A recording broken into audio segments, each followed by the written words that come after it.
อดีบ่นึกมาฮอดบ้านห้วยสะแงมแล้วพอดีเห็นน้องคือลูกน้องคือหรือน้องนุน้องคือ น้องนุเด้น้องนุไปซะ บ่เอาซื้อเก่า บ่เอาซื้อเก่าน้องนุมันซื้อเก่าน้องคือมันซื้อมาเด้อพี่น้องเด้อเนาะทักทายสบายดี FC ก่อนสบายดีสบายดีพี่น้องเบอร์สุขุสุคนที่เข้าลงรับแห่งเด้อยินดีต้อนรับเข้าสู่ช่องบ่าวนึกพอไปเส้นเก่าเหมือนเคยตอนนี้บ่าวนึกอยู่บ้านห้วยสะแงมเมืองไสยะแขวงไสยะเนาะมาบ่าวนึกก็สิไปบ้านเด้บ้านเกิดเมืองนอนของบ่าวนึกอยู่บ้านห้วยเพาะพี่น้องเนาะกายไปบ้านน้องนุน้องคือนี่แหละเนาะกับพอดีเห็นน้องคือมาลินนำเด็กน้อยอยู่นี่น้องคือมาลินอันนั้นนะมาเบิ่งเข้าอันลินอันอีหยังก็ถ่ายเบิ่งดู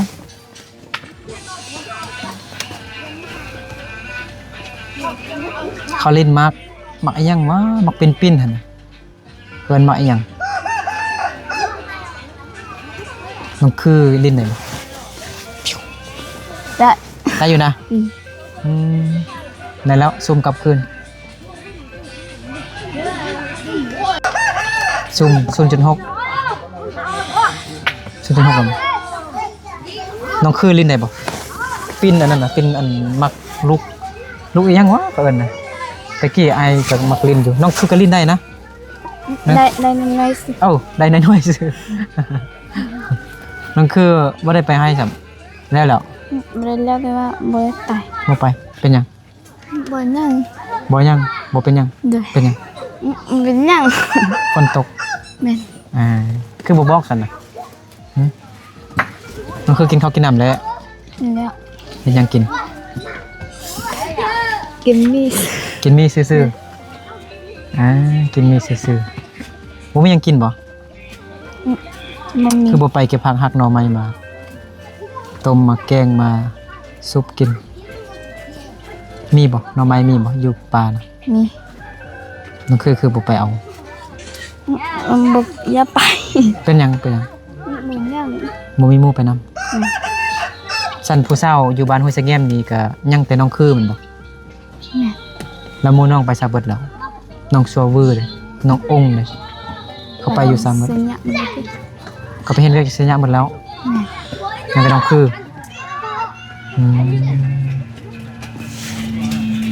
ไปนำไอ้นึกก็ได้ไปนำไอ้นึกบ่ไปเป็นหยังบ่เป็นหยังบ่ไปบ่มีของกินเฮาก็ต้องไปซอกเฮาก็ต้องไปหาอยู่หากินซั่นแล้วเฮาบ่มีหยังกินก็โอ้ยจิบกระเพาะอยากกินเขาเฮาก็บ่มีแฮงแม่แม่นบ่ร่างกายเฮาต้องการอาหารที่มีผลประโยชน์เช่นผักมักไหมมักตอกหรือว่าหน่อไม้กินซีนหลายก็บ่ดีเด้เป็นพยาธิได้กินซีนหลายเดินกินเท่านึงเพราะว่าเฮาบ่มีเงินซื้อเด้ซีนมันแพงเด้เนาะผักนี่มันราคามันถูกแม่นอยู่มันบ่แซ่บแต่ก็มันก็มีสรรพคุณหลายมันก็ดีต่อสุขภาพต่อร่างกายเฮาฉะนั้นแล้วบ่นึกไอ้นึกเอ้ยลี่น้องคือจังหน่อยเฮาไปเก็บผักเนาะเก็บผักไอ้นึกเนาะได้บ่ไปสิเก็บผักยังหายสิเก็บผักมายังหายนึกกินหายนึกเอาไปกับบ้านฮะผักกุดผักกุดอยู่ซะนามีอยู่นามีอยู่นะอยู่บ่อนใดน้องก็มีนาวะน้องคือก็มีนาวะบ่มีบ่แม่นรักผักกูดเข้านึเอ้าจังได๋เฮาก็บ่ได้กินเขาอ่อนๆแซ่บๆโอ้จังได๋เฮาได้กินข้าวแห้งโอ้เฮาได้กินข้าวแห้งอยู่คุกแท้เฮารักของเขาก็จับมาใส่คุกฮู้บ่ฮู้คุกบ่น้องคือฮู้คุกบ่ฮู้อยู่ใส่คุกบ่ฮู้นั่นบ่ฮู้คุกซะมันบ่อนเข้าข้างคนหั่นนะบ่อนเข้าข้างนักโทษหั่นฮู้นักโทษบ่ ฮู้นักโทษบ่บ่ฮู้ นี่ๆอายกตัวอย่างเด้อสมมุติน้องคืนนี้ ไปลักเด็กน้อย หรือว่าไปลักเป็ดลักไก่เขา แล้วเจ้าของเป็ดเจ้าของไก่เจ้าของอิหยังก็แล้วแต่เขาเห็นน้องคือ แล้ววันนี้เขาเจ้าก็ปรับใหม่น้องคือแล้วก็คันน้องคือโทษนักน้องคือก็ได้ไปอยู่คุกขังเขาเฮ็ดแบบนี้น่ะขังน้องคือก็โอ้ยอยากกินเขาวบ่มีหยังกินก็บ่เลี้ยงเขาวเลี้ยงน้ำทรมานอยู่คุกฮู้บ่บ่เขาขังคนน่ะ ไอคือว่าได้ยินข่าวว่าแฟนของน้องเนี่ยน้ององค์ แม่น อยู่ซะออกมาแล้วบ่ ออกมาแล้ว นานก็อยู่บ่นั้นแหละเห็นบ่แล้วเป็นหยังแฟนของน้ององค์จึงได้อยู่อันนั้นนี่ซั่นนะเฮ็ดแนวดีบ่หรือว่าบ่ดี เห็นแนวดีดิ ฮะ เห็นแนวดี เฮ็ดแนวดีคือว่าอยู่คุกซั่นน่ะน้องคือเอ้ยเอ้า แง่รถไหม ฮะ แง่รถมันนี่มันจะเข้าตีมาคันขึ้นแหละ ว่าเขาง่ายอยู่ น้อยเข้า ตี้จะพูดไหนวะหน่อยตี้จะพูดไหนวะตี้จะพูดไหนวะตี้ ทิ้ง ลู ลู ก ก แล้ว น้อยกับยูอันนั้นเขาตีมาขึ้น เขาต้องไปน้องคือก่อนเป็นยังตี้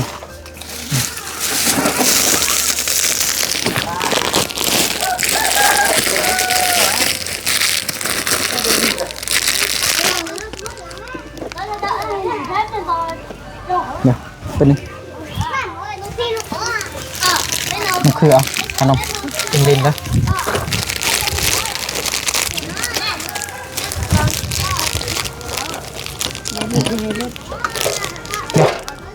บดอกใหญ่รถบดนึงก่อนพี่น้องเนาะ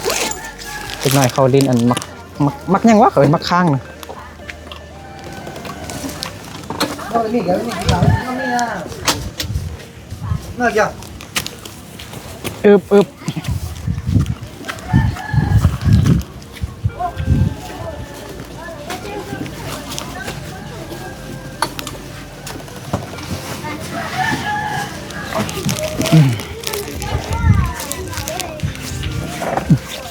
น้องคืออยากกินขนมบ่ฮะ จับนิ้วใส่ในมือ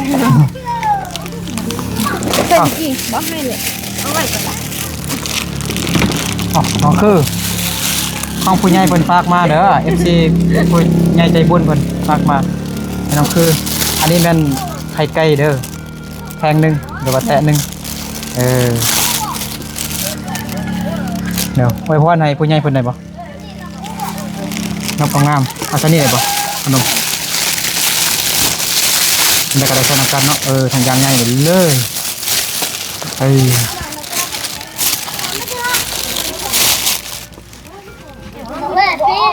น้องคือขออวยพรให้ผู้ใหญ่ใจดีจงอยู่ดีมีแห้งสุขภาพแข็งแรงความเจ็บอย่าได้ความใครอย่าให้มีให้ร่ำให้รวยให้อายุมันควันยืนเด้อสาธุความจริงแล้วน้องคือบ่ฮู้อวยพรดอกพี่น้องเนาะมันก็เลยอวยพรแทนน้องคือเนาะบอกเป็นภาษามงหน่อยบ่ขอบใจเป็นภาษามง ได้ ลองว่ามงดู โอ้ยจ้ะ โอ้ยเจ้าไม่ยัง มันเรียนไปเที่ยวพักกันนี่ไป อีหยังน่ะใหญ่รถแล้วพากันหนีหมดโน่นนี่เล็กน้อยขี้ดื้อเล่นมาข้างนี่ เรียน เนาะ กี่นี้พักกันนี่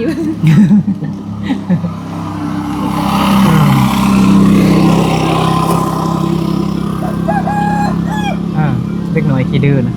เล่นมาข้างมาอันนั้นจักมาข้างจังไหนยังเขาเฮ็ดด้วยไม้แล้วเขาจะ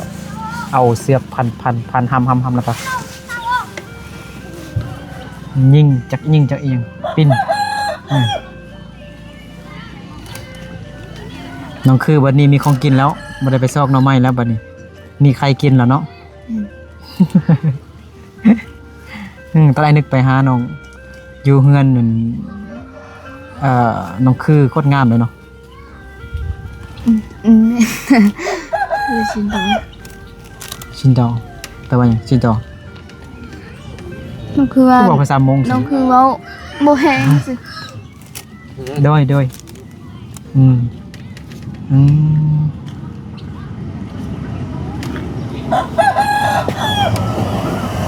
น้องคือบ่ฮู้แล้วก็เว้าภาษาลาวมันเว้าภาษามงชินเตาเห็นบ่ แม่น อืมพ่อแม่อยู่เฮือนนะ อยู่เฮือนสิ เขาเฮ็ดหยังบ่ได้ไปให้เลย บ่ได้ไป น้องคือยังอันใดบ่ได้เฮ็ดมักเดือยบ่ แม่น ยังบ่ได้ตัดมักเดือยเด้อ แม่น มันบ่สุกเถอะบ่ สุดมันสุดเวลาบ่ได้ไปครับสิ สุกแล้วบ่ได้ไปตัด แม่น เอาทาให้ยังซั่นน่ะจังหน่อยลำมันหักออกหึ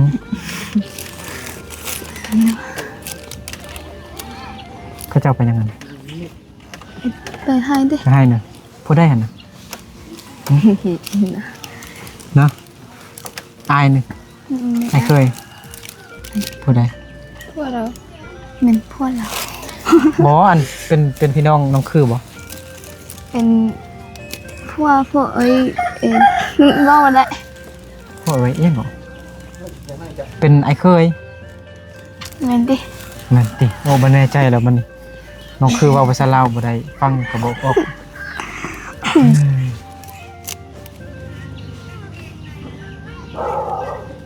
ไปสัญญาณอนามัยบ่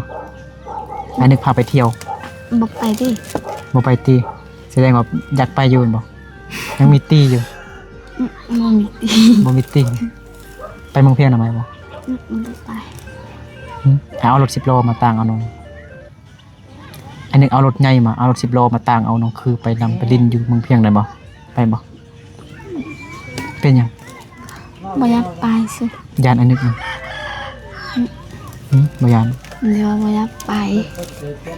เป็นหยัง คงเป็นหยังบ่อยากไปสิ ต้องมีเหตุผลเนาะยานหรือว่าพ่อแม่บ่ให้ไปเอ้ยบ่ให้ไปอ้ายบ่ให้ไปแต่ว่าจังไดก็ต้องมีเหตุผล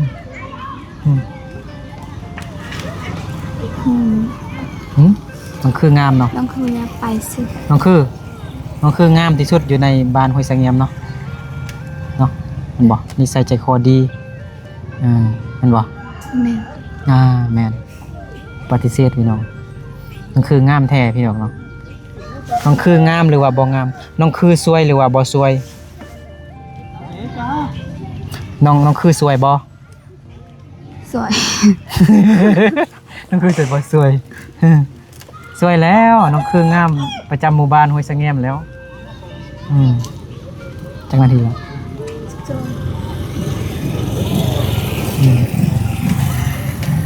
พอตัวเบาขี่รถไวขนาดนั้น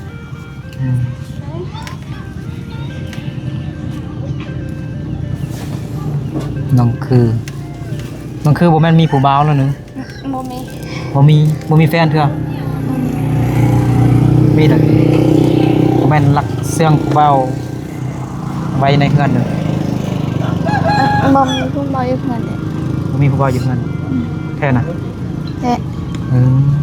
จักปีจึงเอาผัวน่ะ ไปดิ 18ปีตอนนี้จักปีซั่นน่ะ 10 ไป15แล้ว 14แล้วยังน้องคือ14แล้วเราว่าอีกดูว่าชัดเจนดูเว้าแห้งๆแล้วก็เว้าชัดเจนดูว่าให้ชัดดู 10ไป15 ฮะ14ไป15 แม่น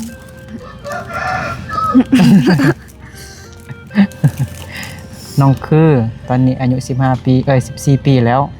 ใกล้สิฮอด15ปีแล้วสิโอก็สิว่าไปน้องคือใกล้สิฮอด15ปีแล้วอ้าวซั่นก็ยัง3ปีโอ้ยยัง3ปีเอาผัวนี่เอาผัวอยู่ไสบ่ฮู้ ไปเลาะซอกหาอยู่ป่าเอาบ่ เราสักผู้บ่าวอยู่ป่า ป่าบ่มีผู้บ่า อยู่ป่าอยู่ดง อยู่ป่ามีบ่มีผู้บ่าวก็มีหยังซั่นน่ะฮะ บ่ฮู้มี บ่ฮู้ ผักกินติ มีผักกินอ้าว อยู่ป่าอยู่ดงบ่มีผู้บ่าวมีแต่ผักกินว่าซั่นผักหยัง บ่ฮู้ ผักกูดอยู่ห้วยเดี๋ยวมันบ่แม่นอยู่ป่าอยู่ดง มันอยู่ห้วยห้วยบ่ห้วยมีน้ำมีห้วยก็ต้องมีน้ำ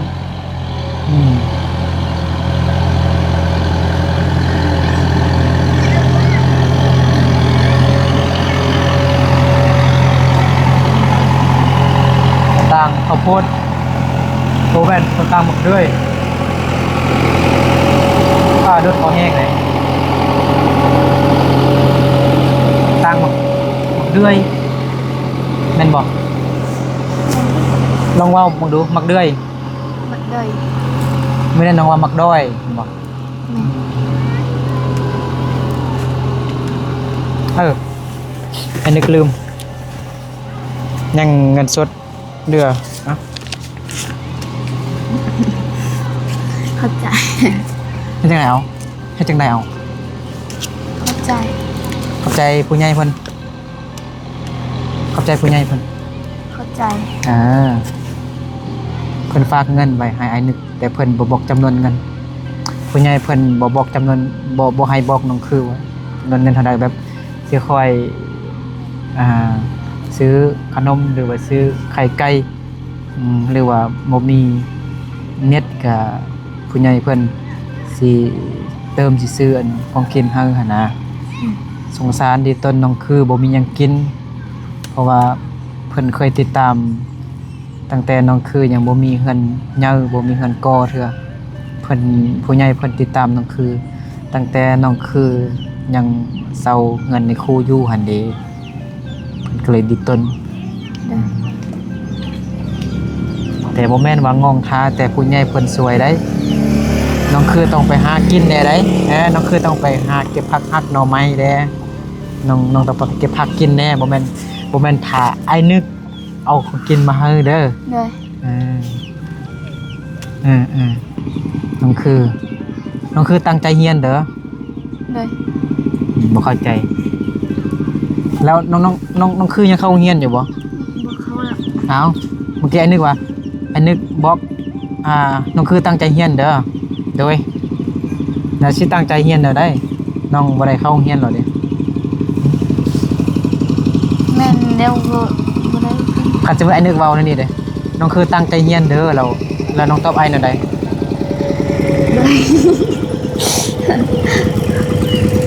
โดย